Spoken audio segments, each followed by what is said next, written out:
Marshalling is an equitable doctrine applied in the context of lending.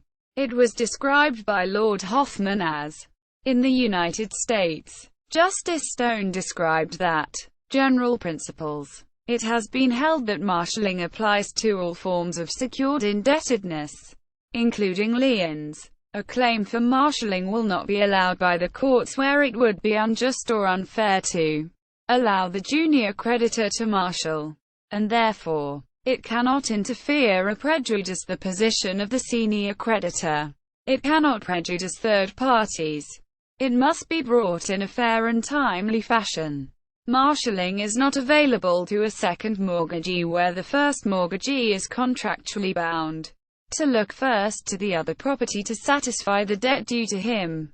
While quite similar to the doctrine of subrogation, the two are quite distinct equitable remedies.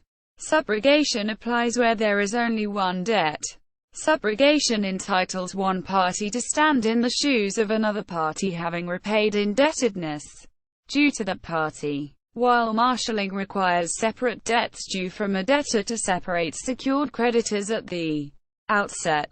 The restitutionary principles applicable to subrogation have no application to marshalling.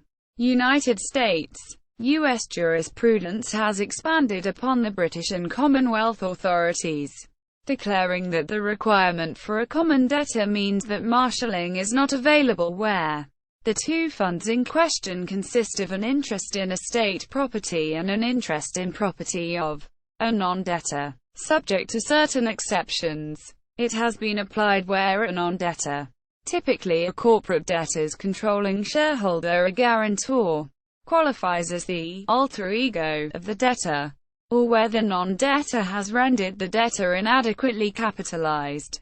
The debtor's obligation, and not solely the non-debtor's obligation, may equitably be deemed a capital contribution to the debtor and hence subject to marshalling.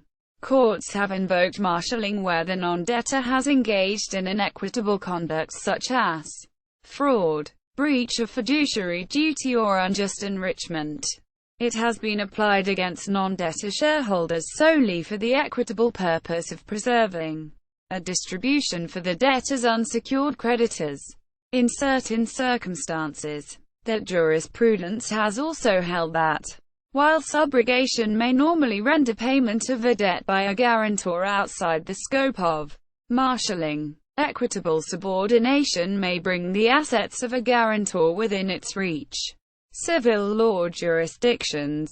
While marshalling is found only in common law jurisdictions, similar concepts exist in several of those governed by civil law.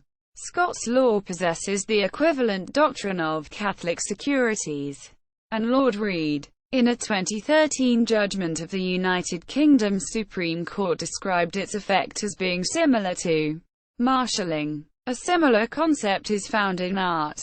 2754 of the Civil Code of Quebec, which states, "Recent jurisprudence has suggested that this provision produces a result equivalent to marshalling." References